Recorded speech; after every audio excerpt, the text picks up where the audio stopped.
everybody, welcome to Bored Online, Bored Offline. Today we have our third part in our 5-part series for Middara, how to play. This time we're going to be covering the adventurer's turn. So buckle in, we're going to show you everything you need to know about getting your adventurer hopefully successfully and alive through each encounter of Middara. Also, we've got a brand new sponsor. This video is brought to you by Board Game Co. They let you buy, sell, and trade games over there at their website. So if you're looking for hard to find games, or if you're trying to find great prices, or if you're trying to figure out what you're gonna do with the games in your collection that you don't want anymore, Board Game Co. lets you buy, sell, and trade your way into a better collection. So be sure to check them out. There's a link in the description below. Hey everybody, also real quick before we get to the rest of the video, just wanted to let you know that we do have a contest going on right now. It's gonna be going on until June 17th to give away one of these t-shirts. Not just this t-shirt, there's also a t-shirt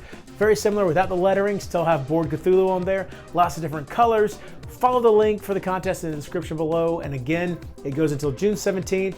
This is brought to you by Geeky Goodies, who makes these t-shirts for us. They're fantastic t-shirts, feel great, fit well. And yeah, go check it out and let's get to the rest of the video. Encounters are divided into rounds that are made up of individual turns. To determine the order in which figures take turns, players use the initiative track. The initiative track is dealt out randomly at the beginning of each encounter using the initiative cards of the active group, which is the heroes, as well as the cards of all other figures required in the encounter step. Starting at the front of the initiative track and moving to the back, the adventurers and combatants take their turns. Once a figure has taken their turn, players continue to the next initiative card and repeat. Certain items and abilities in Middara allow the initiative track to be manipulated and the order of the cards changed. However, a figure's turn is never skipped. The figure closest to the front of the initiative track that has not yet had a turn will always take the next turn. So let's say we were moving along the initiative track and got to Zeke's turn, and then somehow this animate swapped spots with Nightingale.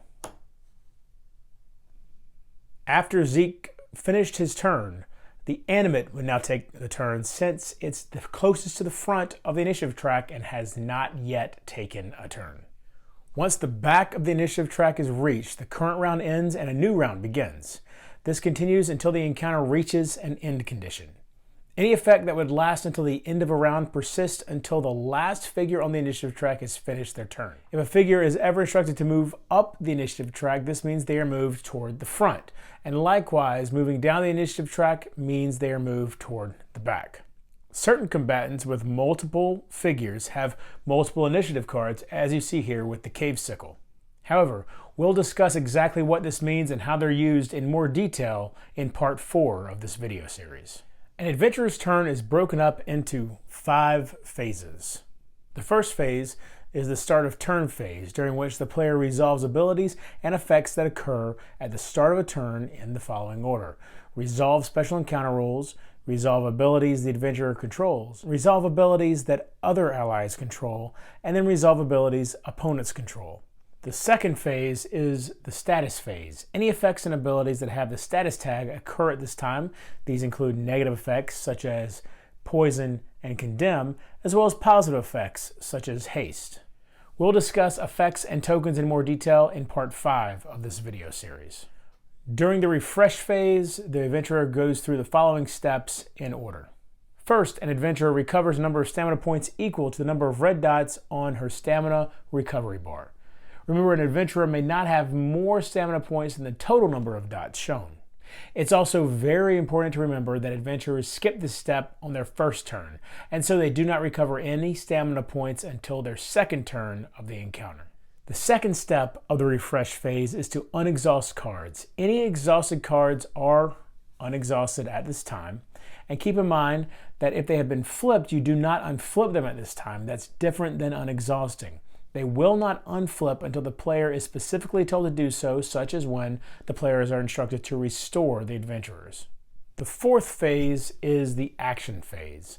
During the action phase, an adventurer may spend stamina points to take actions and/or use abilities.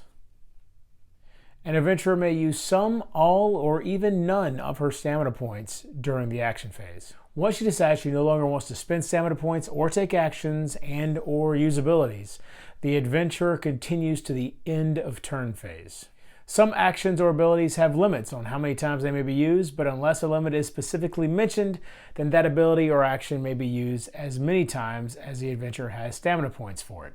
For instance, this ability says once per encounter, while on the other hand, Gore Shot uses a stamina point, and so as long as a stamina point is available to be used, Gore Shot may be continuously used. And the fifth phase is the end of turn phase, in which the player now resolves abilities and effects that occur at the end of a turn in the following order: resolve special encounter rules, resolve abilities the adventurer controls, resolve abilities the other allies control, and resolve abilities opponents control. Now let's discuss actions and abilities in more detail. Standard actions and standard abilities are always available for the adventurers to use. There are 4 standard actions and 3 standard abilities. The standard actions are move, attack, encounter action, and re-equip, while the standard abilities are dodge, empower, and counter. Throughout the game, abilities and actions may reference targets that are allies, opponents, or figures, such as this magic bomb, which references an ally. Allies are figures that share the same goal and have no reason to hinder each other in achieving that goal. So for instance, these 2 adventurers are allies. Opponents are figures that oppose the goals of another. Any figure that spawns during an encounter is considered an opponent to the adventurers unless otherwise stated. So, for instance, this animate is an opponent of these 2 adventurers. Now let's talk about the move action. Adventurers are limited to only 1 move action on their turn. The move action costs 1 stamina point and allows the figure to move up to the movement value printed on their card. Movement is always counted orthogonally, which means an adventurer may not move diagonally. After moving up to their movement value, the adventurer may then spend an additional stamina point. For each stamina point spent in this way, the adventurer adds +2 movement to their movement value for that action. Keep in mind, this is considered part of that original movement action. Also remember, areas on a tile marked with a red line, such as this, cannot be moved into or through. A figure may not move through opponents. However, movement through allies is allowed at the cost of 2 movement points to leave their space. This 2 movement point penalty does not stack, however, with hindering terrain and water terrain. Also, as you may have guessed, an ally may not end his movement in another ally's space. Also, since a figure must always finish an action before starting another, movement may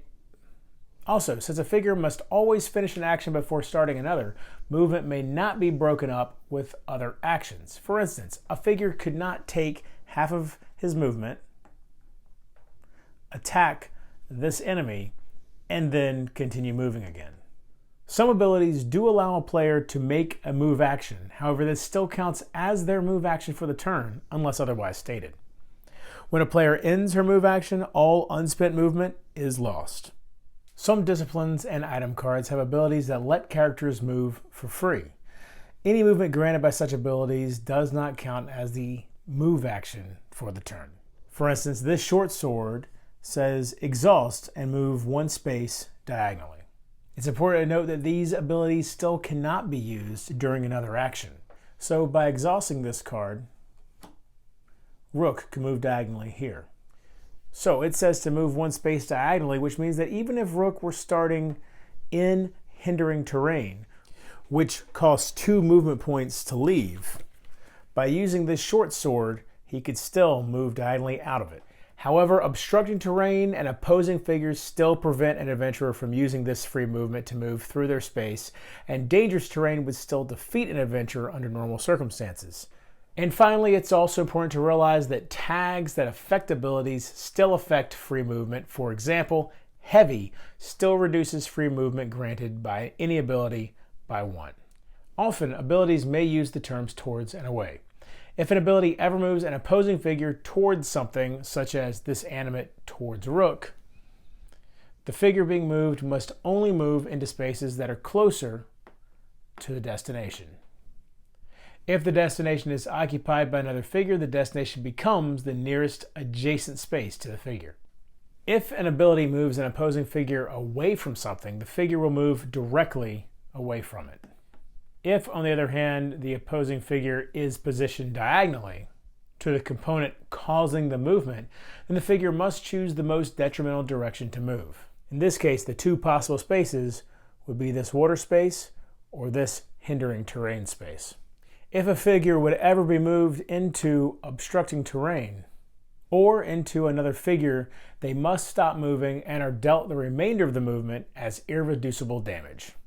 Anytime an attack is called for, whether by an adventurer or a combatant, the figure making the attack will follow these 8 steps in order. First, choose the target. The player selects a figure within line of sight and range as the target. The second step is to build the combat dice pool. One-handed weapons generally have a single combat die, while two-handed weapons usually will have a pair of dice printed on them. In this case, there are 2 white dice and 1 black die printed on the card. When making an attack, the adventurers use the combined dice of all weapons they have equipped to form the combat dice pool. An adventurer with only a single combat die being added from her equipped weapons also adds a purple die to her combat dice pool. If an adventurer has no weapons, they use 2 purple dice for the attack. Unlike adventurers, combatants have their combat dice printed at the bottom of the card. When combatants make an attack, they use the combat dice printed on their combatant card to form their combat dice pool. After building their combat dice pool, the attacker's third step is to choose to empower or not. The attacker may choose to empower by spending 1 stamina point, and this adds a black die to the combat dice pool. Keep in mind that while adventurers may choose to empower or not, combatants will only empower if they have an ability that specifically indicates that they will. It's also important to realize that if a weapon or combatant already has the black die pictured as part of its standard combat dice, then these attacks are always empowered by default and does not cost stamina points. So what exactly does this black die do? It has no numbers on it and instead contains symbols for the attacker to spend, such as these shields and these books. But there is a risk. If the adventurer is making an attack roll and the skull is rolled on the black die, then the attack misses completely regardless of the numbers rolled on the combat dice. It's also important to keep in mind that an attack may never be empowered more than once. The fourth step of the attack action is dodge. The figure being attacked will decide whether or not to dodge. A figure may spend 1 stamina point in order to use the dodge ability. Combatants will only use dodge if instructed specifically to do so by their card. If a figure does use a dodge action, they roll the black die, and for each shield rolled, that figure adds +1 to their defense value. In this case, 4 shields were rolled. So if Rook was being attacked by the animate, he would now have the equivalent of 13 defense. If the skull is rolled, the dodge simply fails and no defense is added. However, it does not negate the defense the figure already has. But some abilities will give bonuses to dodge rolls, but if this skull is rolled, these abilities provide no bonus. After the dodge step, the attacker rolls their combat dice pool. The attacker then can spend any symbols and use abilities to add to the attack roll. If the total number rolled on the combat dice pool, in this case 12, is equal to or greater than the target's defense value, the attack hits, at which point the attacker then continues to the determined damage step. Now, in this case, the defense value is 9 for Rook, but remember, he rolled a 4 for the dodge step, bringing his defense value to 13, which means that this attack would actually miss. If instead, Rook had rolled 4 books, meaning that nothing was added to the defense value, then the attack would have hit. And remember, a tie also equals a hit. So here, where his defense value would be 12, this would also equal a hit. If the attack does miss, then the attacker immediately checks to see if the target counters. Let's assume that the attack did successfully hit the target. In this case, we move on to step 6, which is determine damage. First, during the determine damage step, the players must calculate the difference by which the attack hit. For each number above the target's defense value, the figure rolled, the attacker adds +1 physical damage to the attack. So here, where Rook's defense value is 11 and the attack is 12, so far we have 1 physical damage. Next, the attacker spends symbols and uses abilities that add damage. So again, the animate can spend these 2 shields and 2 books to add a total of 2 more physical damage, bringing the total physical damage to 3. After adding up the total damage dealt by the attacker, the target's armor value is subtracted from that total. As you can see, Rook has no base armor value, but it's possible Rook may have had some armor equipped to him, in which case it would now be subtracted. Keep in mind, though, that armor only reduces physical damage and has no effect whatsoever on magic damage. Some items and abilities, such as the Qatar, have an amount of armor piercing. This means that the attacker ignores the first however many number of points indicated of armor. In this case, 2. Armor piercing tags from multiple locations are cumulative. So for instance, if Rook was attacking this animate which has 2 armor and he was using this Qatar, both of those armor points would be ignored. At this point, after any armor has been subtracted, the player has determined the final damage amount. Any resistances the target has are applied at this point by having the final damage rounded up. The target now adds a number of damage tokens equal to the final determined damage amount, and any abilities that reference final damage can be used at this point. If the attacker ends up dealing 0 final damage or completely missed, the target now has an opportunity to counter. We'll discuss countering in detail momentarily. However, if the attack misses entirely, as you see here, then the attack ends immediately and it skips the follow-up step. But assuming that it did hit even if it dealt 0 damage, then the attacker now moves into the follow-up abilities step. Follow-up abilities are denoted with the abbreviation FU. If a follow-up ability would start a new attack or spell action, the current attack immediately ends and the player may start a new action as normal. Unless otherwise indicated, an FU ability that does not start a new action must target the same target of the attack regardless of range, sphere of influence, and line of sight. If a follow-up ability requires a force X to affect the target, then it is also classified as a spell-like ability, which we'll discuss in detail soon. It's important to keep in mind that a player may use multiple follow-up abilities off the same attack as long as a follow-up ability does not start another standard action or spell action. Damage can be dealt from abilities, attacks, and spells. There are 3 different types of damage in Middara. Physical damage is the default type of damage dealt by attacks and can be reduced by armor. Magic damage, seen here at the bottom of the magic tome, is dealt when specifically indicated by spells or abilities. Magic damage is not reducible by armor or other abilities that reference physical damage. Also, some abilities or weapons may deal irreducible damage, which cannot be reduced by any abilities at all. Also, a common source of confusion when players first begin playing Middara is weapons such as the Magic Tome and Magic Talisman. These weapons do deal physical damage when rolling the purple die associated with them. However, they do have the ability to add magic damage to that attack. So, the damage dealt with these dice is physical damage. However, any magic damage added with these abilities from these symbols would be added to that attack, and that portion of the damage cannot be reduced by armor.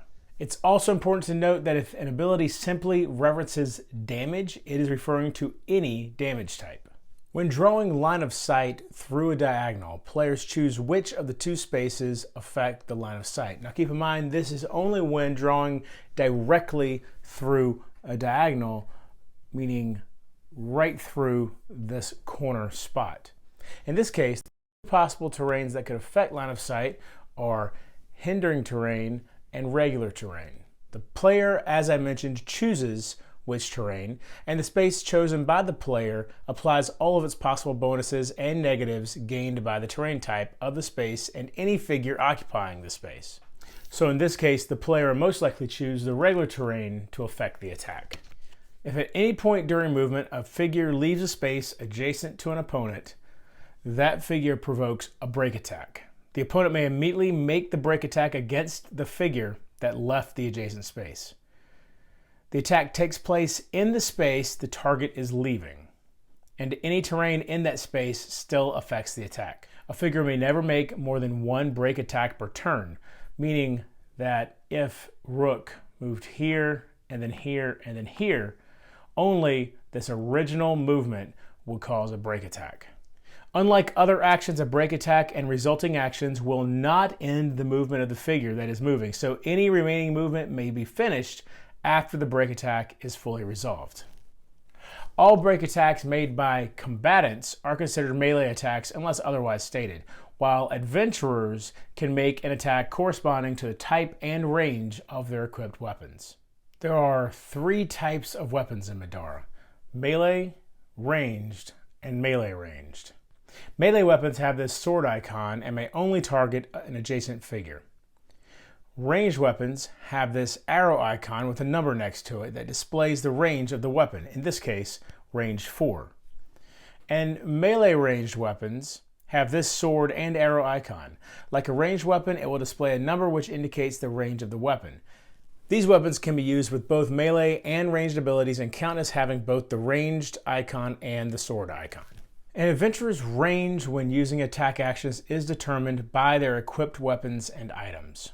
Only figures within the range listed on the equipped item may be the target of an attack. There are 3 types of range in Middara: adjacent melee, reach X, and ranged. Ranged, with a number next to it, requires the target to be no farther than the listed number. Range attacks may also be made against adjacent targets. However, ranged attacks cannot gain the flanking bonus. To check whether a target is within range of an attack or a spell, the player counts the number of spaces from the figure that is performing the action to the space the target occupies. Also, it's important to keep in mind that unlike movement, all types of range are counted both diagonally as well as orthogonally. So both of these opponents are within range of the hand crossbow, which has 4 range. 1, 2, 3, 4, and 1, 2, 3, 4. Adjacent melee is the range for weapons with the melee icon. These require the target to be adjacent to the figure making the attack, so Rook could attack either the animate or the cave sickle with this short sword from his current position. Reach X, in this case reach 2, changes the range for weapons with the melee icon. In this case, the max distance the melee attack may be made is now 2. So again, both the animate and the cave sickle are within range of the halberd. It's not enough just to have the necessary range, which you can see Remy does have here. A figure must also have line of sight to her target.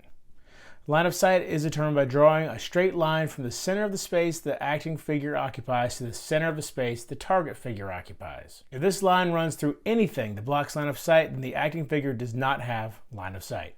Obstructing terrain, edges of a board, and spaces occupied by opponents all block line of sight. Allies, on the other hand, do not block line of sight, but do give a -1 to attack rolls made through them. When an adventurer or combatant takes damage, damage tokens are added to the adventurer's card. This represents the total amount of damage dealt to the figure currently. A figure may never gain more damage tokens than that figure's maximum health. Healing works by removing damage tokens. If an ability allows a figure to heal a certain number of damage tokens, in this case 3, the player removes that amount of damage from the character's card. If a figure has fewer damage than the amount healed, the excess healing is lost. Players may only use abilities on items that are equipped. Items in an adventurer's pack are not equipped. For 1 stamina point, the re-equip action lets adventurers equip items from and store items to their pack.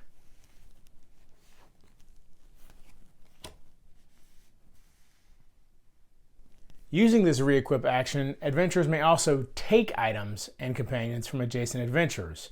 So if Rook was using the re-equip action, he could take items from Remy. However, adventurers may never give items or companions to another adventurer using re-equip. The adventurer being taken from may also re-equip their items during this action, but may not take items or companions from another adventurer. So in other words, if Rook took a currently equipped weapon from Remy, she could then re-equip a weapon from her pack so that she wasn't walking around unequipped. Any amount of equipping and unequipping and taking is allowed for 1 stamina point. If an item is currently flipped, used, or in this case exhausted, it remains that way regardless of if it is moved using the re-equip action. An encounter action is used anytime a special encounter rule calls for it or when interacting with a loot token, and many encounters do use loot tokens. They are activated by an adventurer that is on or adjacent to the loot token by using an encounter action. In addition, an encounter's special encounter rules, as you see here, will occasionally allow adventurers to interact with tiles in special ways. When this occurs, an encounter will specifically say as an encounter action when referencing this action. An ability is anything on an adventurer, combatant, discipline, token, or in this case, item that a figure may do. Many cards will have 1 or more abilities printed on them. Abilities can be used whenever their conditions are met. There are 4 types of conditions. Condition tags, such as exhaust. Stamina point cost, which is usually listed as red dots like this. Text conditions, which could be a variety of requirements or costs listed in the text of the ability. And symbol conditions, which are symbols players must spend to activate the ability. Now this next bit is important. These abilities may only be used during the spend symbols and use abilities that add damage step of an attack. Unless otherwise stated, there's no limit to how many times these symbol abilities may be used, as long as the player has the symbols to spend. Some abilities may have more than 1 condition listed to use them. For instance, here, not only must you exhaust the Great Hammer to use this ability, but it must be a follow-up as well. Abilities may only be used during their owner's turn unless their conditions say otherwise, or the ability occurs at a specified time. Some abilities have specific targeting parameters that may override the normal targeting rules for attacks and spells. As always, remember an adventurer must finish their current action before starting another action. The passive condition tag grants abilities to the adventurer that are always in effect. Some abilities with the passive condition tag have specific requirements in order for the adventurers to benefit from the ability. A card with 2 different abilities, where one is passive and the other is not, grants the passive ability regardless of whether the other condition has been met. Passive abilities are still in effect even if the card it is on is exhausted. If a figure attacks a target and the attack misses or deals no final damage, the target may use the counter ability during the check if the target counters step of the attack. The counter ability normally costs an adventurer 2 stamina points. However, some items and disciplines have the counter tag listed as an ability, such as the Espelancer, as you can see here, and have their own costs associated with it, in this case, exhaust. Intelligent combatants will only counter if their combatant card specifically instructs them to do so. To counter, the target being attacked must have line of sight and be within range of the figure making the attack action. If the initial figure that made the attack action is blocked by a different opposing figure, let's say the Cave Sickle made the initial attack but is behind this animate, the figure that is blocking may be chosen as the target of the counter instead. If the requirements for a counter are met, the current attack action immediately ends, and the target may make an attack targeting the original attacker. Since countering immediately ends the current attack action, it means the original attacker never reaches the use follow-up ability step of the attack, so countering is an excellent way to prevent follow-ups. It is possible for some back and forth to occur here, however, when a figure makes a counter during the check of the target counter step of another figure's counter. In these cases, after resolving all attacks granted by the counter ability, the figure whose turn it was when the initial action took place would resume their turn. When 2 allies are on the directly opposite side of a target, they are considered to be flanking. Figures making a melee attack against the target they are flanking gain +1 to their attack rolls and +3 physical damage. For instance, here, Rook and Remy are flanking the Animate. And here, the Animate and the Cave Sickle are flanking Rook. Also, this may be done diagonally, so this would be flanking as well. Some abilities give adventurers and combatants bonuses only when they are flanking a target. The Backstab tag seen here on the Thief Dagger gives a figure +2 to their attack rolls and +5 physical damage when making a melee attack against the target they are flanking. Weapons with only the ranged icon cannot gain flanking bonus. Now let's discuss the spell action, but before we discuss spells and spell-like abilities, we should discuss what Sphere of Influence is. Sphere of Influence is both a type of range and a type of line of sight. It is used by spells and spell-like abilities and represents the area in which a figure can exert their will. Every figure has a sphere of influence which has a base range of 4, but this range can be adjusted by items and abilities. So for instance, this Cave Sickle is within Rook's sphere of influence. It's important to note that line of sight for sphere of influence is not blocked in any way by opponents, allies, or any terrain, with the exception of obstructing terrain. So in this case, the Cave Sickle is in fact not within the sphere of influence of Rook. So how does a figure cast a spell? Whenever an adventurer uses an ability that instructs them to cast a spell X, as you can see here for Goreshot, which says cast a spell 6, they make a spell action to determine if the spell affected the target by following these 4 steps in order. First, the adventurer must select a single figure within the acting figure's sphere of influence as the target. In this case, we'll choose the Cave Sickle to be affected by Rook's Goreshot. The adventurer must also choose at this point if the spell will be empowered by spending 1 additional stamina point. If a spell is empowered, the player rolls the black die just like when an attack is empowered, but this time the spell gains +1 force for each spell book rolled. As usual, intelligent combatants will only empower if their card instructs them to. The second step of the spell action is to determine the force of the spell. The force of a spell determines how difficult the spell's effects are to resist. To determine the force of the spell, the figure casting the spell rolls their casting die. In the case of Rook, it's 1 purple die. And keep in mind, casting dice will always be a single die. And of course, if the spell is empowered, the empowerment die is rolled as well. The player then adds the printed X value to the result, which most often will be 6. So in this case, 6 plus 7 is 13.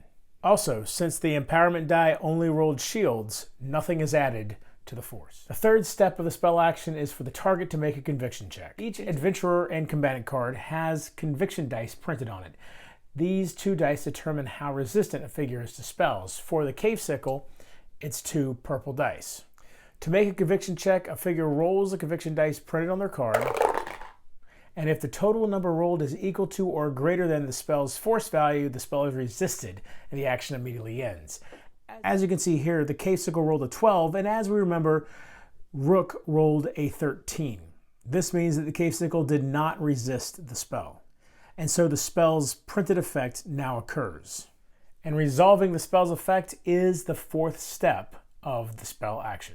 A few important rules to remember about spells. Spells are not standard actions and can only be made when an ability specifically calls for it via a spell tag. Abilities that use spell action do not require any specific weapon icon, and spells always use Sphere of Influence rather than normal range and line of sight.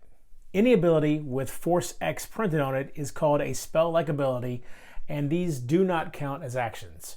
Spell-like abilities are resolved using the following steps. First, identify the targets. Spell-like abilities printed on follow-up abilities must always be used against the figure that was the target of the attack. Other spell-like abilities, though, will specify their target. Second, the player will need to identify the force. The force of a spell-like ability is always printed in one of 2 ways, either Force X or, as we see here with the Great Hammer, Force X plus difference hit. If the ability just says Force X, then the figure does not add anything to the force value. On the other hand, Force X plus difference hit is found only on follow-up abilities. And to determine the force, the figure that made the attack adds the difference by which their attack hit the target to the printed force on the ability. So for instance, if Rook rolled this result against this single cave sickle, which has 8 defense, the difference hit here is 11 when taking into account all of the symbols. So the total force of the follow-up ability would be 18. Force 7 plus 11. It's also important to realize that spell-like abilities may not be empowered. The target makes a conviction check as the third step of a spell-like ability. So again, the Cave Sickle rolls 2 purple dice and gets 13. Not enough to resist this spell-like ability. And finally, the fourth step is to resolve the ability's effect. So there you go, that's everything you need to know for an adventurer's turn. This again was our third part in our 5-part series for how to play Middara. Be sure to come back and check out part 4, which will cover combatants. And until next time, if you're bored online, bored offline.